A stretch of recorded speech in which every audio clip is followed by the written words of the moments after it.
Welcome back to my YouTube channel Urvashi वीफर blog. और ये मैं ना मिल रही हूँ। ये ब्लॉग स्टार्ट है कल रात से ही। एक मैंने एडिट करके अपलोड कर दिया था उसी टाइम पे। और चूँकि ना मुझे इतना टाइम नहीं मिलता कि मैं पहले एडिट कर लूँ या पहले से मैं अनलिस्ट करके डाल दूँ बाद में अपलोड करूँ, तो मैं उसी टाइम में एडिट करती हूँ और उसी टाइम में फिर अपलोड भी करती हूँ। और उसके बाद फिर जब मुझे टाइम मिला तो मैं डिनर बना रही थी, उस टाइम का ये रिकॉर्डिंग है। और मैं रात को बनाई थी एक भुर्जी और ये उसी का रेसिपी है।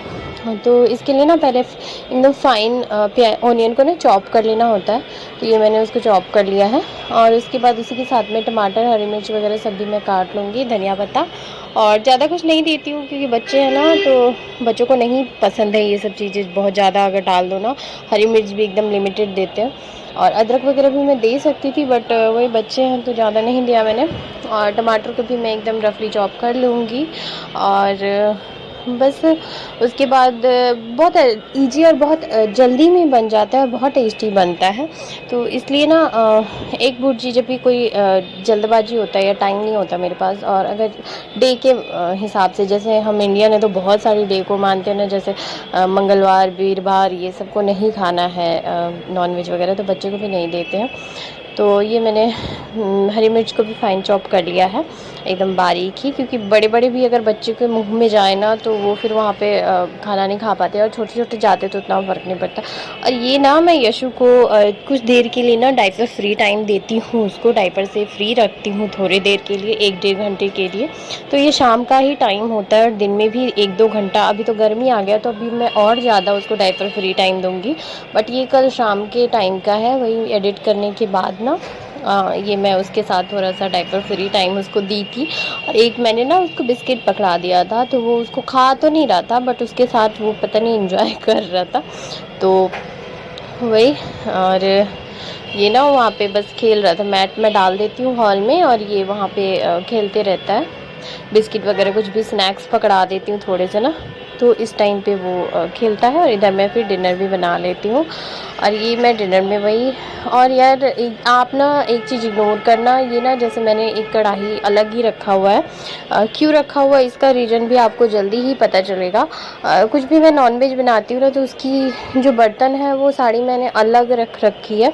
और ये जो है कढ़ाई, ये मैं ऑलमोस्ट टाइम नॉनवेज या फिर फ्राई के लिए ही, जैसे खुद के लिए अगर पूड़ियाँ वगैरह तलना हो तो मैं यूज़ करती हूँ। बाकी तो अगर और भी हैं दूसरे, उसमें मैं फ्राई करती हूँ। बट ये कढ़ाई ना स्पेशली नॉनवेज के लिए ही मैंने रखा हुआ है। तो जब भी मुझे नॉनवेज बनाना होता है तो मैं इसी में बनाती हूँ। तो वो रीज़न भी मैं बताऊँगी जल्दी ही कि क्यों, क्योंकि जल्दी रीज़न बताऊंगी मैं, आप लोगों को भी पता चल जाएगा इसका। और ये ना मैं कढ़ाई में यहाँ पे मैंने रिफ़ाइंड ऑयल यूज़ किया था, क्योंकि सरसों तेल इसमें थोड़ा सा नहीं सही लगता है। आपकी वो टोटली आपके पसंद पे डिपेंड करता है, बट मैं इसमें डाली थी रिफ़ाइंड और थोड़े से लहसुन की कलियाँ। उसके बाद मैंने डाल दिए थे जो ऑनियन मैंने चॉप किया था ना वो, फिर टमाटर और फिर हरी मिर्च डाल दिया था। और टमाटर डालने के बाद ना मैंने नमक डाले थे। उससे क्या होता है ना कि टमाटर को गलने में हेल्प मिलती है नमक डालने से, और वो गल जाते हैं। और ये मैंने इधर हरी मिर्च, ये धनिया पत्ता भी मैंने काट लिया था, क्योंकि फिर टाइम नहीं मिलता ना। और चूँकि मैं ही शूट करती हूँ, मैं ही खाना बनाती हूँ, तो फ़ोन ना वो थोड़े बहुत इधर उधर होते हैं, तो इग्नोर करना इन चीज़ों को, क्योंकि मैं पहले से ही चॉप करके इसलिए रख ली थी। और थोड़े बहुत सूट जो भी होते हैं ना, जैसे प्याज काट रहे हूँ ये सब, तो ये सब टाइम में मैं डुग्गू को थोड़ा सा इन्वॉल्व कर लेती हूँ कि थोड़ी देर के लिए खड़े हो जा। तो चूँकि वो बच्चा है ना, तो उतना नहीं कर पाता है। और फिर ना ये मैंने जब टमाटर गल गए थे तो उसके बाद मैंने डाला था यहाँ पे 3 अंडे मैंने डाला था, क्योंकि मेरी सिस्टर भी है ना, तो सबके हो जाएंगे उतने। तो मैंने 3 एग को मैंने डाला था यहाँ पे उसके ये। और 3 एग काफ़ी है हमारे फैमिली के लिए, क्योंकि बहुत छोटा फैमिली है। तो बस ये थोड़े से इसको और पकने देंगे, क्योंकि कच्चा मेरे बच्चे भी नहीं खा पाते हैं। अगर थोड़े से भी कच्चे रह गए ना तो वो बहुत नखरे करते हैं। तो मैं इसको प्रॉपर एक अच्छी से वो पकने ही दूँगी। तो 1-2 मिनट के लिए, 1-2 मिनट में ही पक जाता है, बहुत टाइम नहीं लेता ये रेसिपी। ऐसा है कि मतलब पनीर भुर्जी हो या एग भुर्जी हो, बहुत कम टाइम में और बहुत टेस्टी बनता है, पकता है। तो ये बस ऑलमोस्ट हो ही गया, ऑलमोस्ट डन है। और सच बताऊँ बहुत टेस्टी बनता है। मेरे बच्चे तो मतलब इतने खुश होकर खाते हैं ना, डुगू तो देखते ही खुश हो जाता है, बोलते हैं वाह मम्मा, मैं तो बस खाने वाला हूँ। तो उसके बाद मैंने तो डुगू तो इसको ना बहुत यमी वो खाता है, बहुत अच्छे से खा लेता है वो, उसको बहुत यमी लगता है। और सच में ये बनता भी बहुत अच्छा है, एक बार ट्राई करना आप मेरे कहने से, बहुत टेस्टी बनता है और बहुत कम टाइम में बनता है। तो मेरे लिए तो पर्सनली जब भी कुछ समझ में नहीं आया तो मैं बना देती हूँ, मेरे बच्चे भी खा लेते हैं। तो बस, और बाकी सब्ज़ी भी थी, आलू सोयाबीन की सब्ज़ी थी, तो वो मैंने खा ली थी। और बस उसके बाद क्या था, मैं रोटी बनाने आ गई थी यहाँ पे, क्योंकि फटाफट से खाना बना के मुझे और भी काम थे। यशु की भी तबीयत ना ठीक नहीं है। यशु की कल रात से ना, मतलब कल रात क्या, कल दिन से ही ना उसको फ़ीवर हो रहा है। मतलब मुझे थोड़ा बहुत तो डाउट हो ही रहा था सुबह से ही कल, बट फिर ना कल दोपहर के बाद से उसको फ़ीवर हो गया था। तो मतलब थोड़ा सा दिमाग एक डाइवर्ट तो हो ही जाता है कि मतलब बच्चे को प्रॉब्लम हो रही है या बच्चा तकलीफ़ में। और छोटे बच्चे के साथ प्रॉब्लम है ना कि कुछ समझ नहीं आती कि उनको क्या प्रॉब्लम हो रही है। तो मुझे लग रहा था कि डाउन है, बट उसकी तबीयत मतलब फ़ीवर आ जाएगी ऐसा नहीं पता था, क्योंकि ना उसको जुकाम है, ना सर्दी है, ना खांसी है, कुछ नहीं है, बस डायरेक्ट फ़ीवर आ गया है। तो शायद ये मौसम के कारण हो रहा है कि अभी जो हालात चल रहे हैं ना, सर्दी ना गर्मी वाली। और फिर वही उधर मैं क्राइम पेट्रोल देख रही थी। एक्चुअली पता नहीं क्या हो गया मुझे, मतलब काफ़ी दिन से मैं ट्राई करती हूँ कि चलो मैं नहीं देखूँगी, बट ना क्या हो रहा है कि जब भी मैं कुछ भी थोड़ा सा भी फ्री टाइम होता है ना, तो मुझे लगता है चलो क्राइम पेट्रोल देख लिया। एक्चुअली क्या होता है ना, मूवी वगैरह देखने के लिए इतना टाइम नहीं होता आपके पास, और लाइफ में थोड़े बहुत तो आपको मूड चेंज करने ही होते हैं। तो मेरा है कि चलो क्राइम पेट्रोल देख लिया, तो 40 या 45 मिनट में ऑल डन हो जाते हैं, सारा स्टोरी समझ में आ जाता है और कुछ माइंड भी डाइवर्ट हो जाता है। और ये ना दिन में, आज दिन का है क्लिप। ये यशु ना फ़ीवर था, मतलब दवाई दिया था ना मैंने, तो फिर ठीक हो गया था, मतलब दवाई देने के बाद। ये दोपहर के टाइम का है, तो वही वो खेल रहा था। और ये आज मैंने ना लंच में बनाया था मूंगफली की चटनी। ये मैंने मूंगफली को रोस्ट कर लिया था कढ़ाई में डाल के, और फिर हरी मिर्च, लहसुन की कलियाँ, अदरक और धनिया पत्ता और थोड़े से नमक और पानी ऐड करके ना मैंने इसको पीस लिए थे।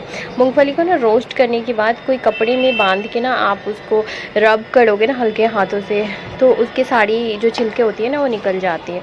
तो वैसे करने से ना आप इजीली उसके छिलके उतार सकते हो।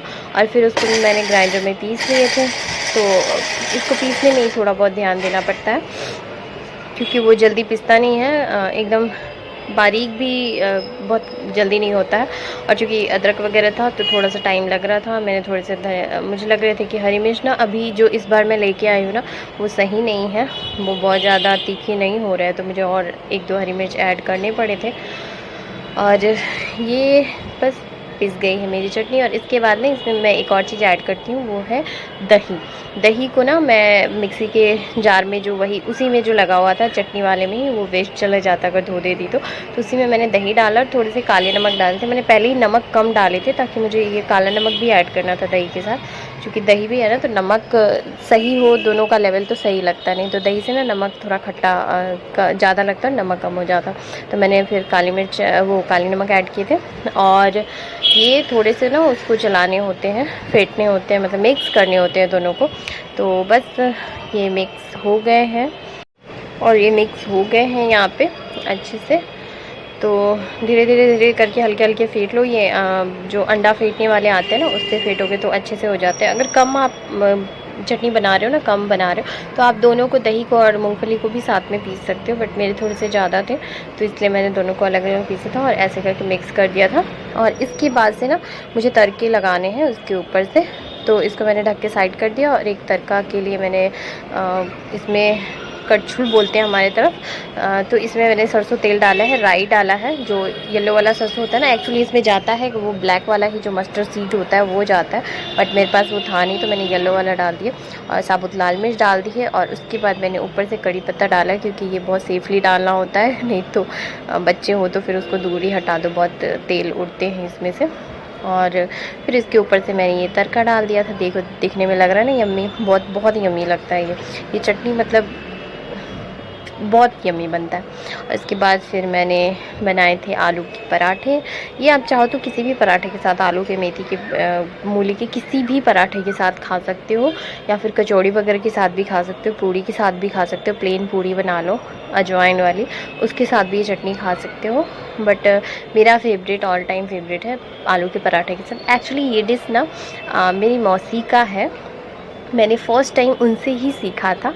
कि मैंने फ़र्स्ट टाइम उनके घर जब मैं गई थी ना, मेरी बड़ी वाली मौसी, तो वो मुझे बना के खिलाई थी। और ये उन्होंने बोला था कि ये मतलब एक उनका डिश है जो उनको बहुत अच्छा से आता है बनाने, मतलब वो ऑल डिश बहुत अच्छा बनाती है मौसी। और ये मेरे भैया का फेवरेट था, तो उन्होंने बोला चल तुमको खिलाती हूँ। तो मुझे इतना पसंद आया ना कि मैंने वो सीख लिया सारा कुछ उनसे, और फिर मैं घर पे आके बनाने लगी। मैं मतलब बहुत छोटी उम्र से कुकिंग में मुझे बहुत बहुत ज़्यादा मज़ा आता था। तो मैं कुछ भी नया देखती थी ना, तो मैं स्टार्ट हो जाती थी बनाना। तो चूँकि मुझे लग रहा है ना कि ये मैं 9 या 10th के करीब में मैंने ये सीखा था मौसी से। मौसी के घर गई थी तो उसी टाइम से मुझे ये बनाना, मतलब मैं सबको बना के खिलाती हूँ कोई भी। तो जब मैं घर आई तो पापा को बनाया खिलाया, तो उनको भी अच्छा लगा था। तो चूँकि कुकिंग का ये जो चीज़ है ना, ये मेरे पापा से ही मुझ में आया है। उनको भी खाना बनाना और ये सब बहुत अच्छा लगता था। तो बस यहाँ पे मैंने आलू का पराठा बनाया और ये चटनी के साथ मैंने सर्व किया। और सबसे पहले मैंने डुग्गू को दिया था, डुग्गू खाया था। और चूँकि अभी मैं ओवर वॉइस कर रही हूँ ना, एडिटिंग कर रही हूँ, तो मैं अभी आके ना बालकनी में बैठ गई थी। तो चूँकि आपको साउंड पीछे से ना बहुत ज़्यादा बैकग्राउंड में बाइक की और गाड़ियों की साउंड मिल रही होगी, हॉर्न की, तो मैं रूम के अंदर होती हूँ तब तो उतना नहीं जाता है, बट बिल्कुल मेन रोड के पास ही घर है, तो बहुत ज़्यादा ये शोर शराबा होता है। तो इग्नोर करना इस चीज़ को, चूँकि उधर ना यशु की तबीयत ठीक नहीं है, तो वो मौसी के पास है और थोड़ा बहुत वो खेल रहा है। अगर मैं जाऊँगी ना तो मुझे देख के वो रोने लगेगा और ना एडिटिंग हो पाएगा, ना अपलोड हो पाएगा, वो कुछ भी नहीं हो पाएगा। तो इसलिए ना मैं उससे छुप के बालकनी में आके बैठी हुई हूँ, ताकि वो मुझे ना देखे और ना रोए। बच्चे का होता है ना कि वो जैसे ही माँ को देखते हैं बस उसको और कुछ नहीं चाहिए, माँ के पास जाना है। और अगर माँ ने इग्नोर किया थोड़ी देर के लिए भी तो बस हो गया, फिर तो इतना रोना धोना हो जाता है कि पूछिए मत। और ये फिर आलू के पराठे मैं बना रही थी, तो मैंने वही रिकॉर्ड कर लिए थे। और वैसे तो मैं आलू का पराठा बिल्कुल अलग ही बनाती हूँ, बट जब से दिल्ली में आई हूँ ना तो मैं दिल्ली के रंग में डल गई हूँ। और ये दिल्ली वाले पराठे आपको दिखने मिल रहे होंगे, क्योंकि दिल्ली वाले पराठे मैं इसलिए बोल रही हूँ ना कि ये भूनते नहीं हैं। हम मतलब बिहार में होते हैं, क्या बिहार के पराठों में होते हैं कि बिहार के जो स्टफिंग होते हैं ना, आलू हो या मूली हो, गोभी हो, जो भी हो ना, वो पहले ही भून दिए जाते हैं। उनको हल्का सा ना भून के फिर वो स्टफिंग के लिए तैयार होते हैं। बट जब से मैं दिल्ली में आई हूँ इधर कुछ सालों से, मतलब दिल्ली में तो मैं काफ़ी साल से हूँ, बट इधर कुछ सालों से मैंने ना ऐसे ही बस शॉर्टकट निकालने के चक्कर में ना बस ऐसे ही बना देती हूँ। इसी के साथ इस छोटे से ब्लॉग का करती हूँ मैं एंड। और आई होप कि आप सबको ये ब्लॉग पसंद आया होगा। ये बहुत छोटा ब्लॉग है क्योंकि मुझे टाइम नहीं मिला, यशु की तबीयत ख़राब है, आप सबको पता है। तो अगर वीडियो पसंद आई हो तो प्लीज़ लाइक करें, सब्सक्राइब करें और कमेंट करें और दोस्तों में शेयर करें। Thank you so much. मिलते हैं नेक्स्ट ब्लॉग।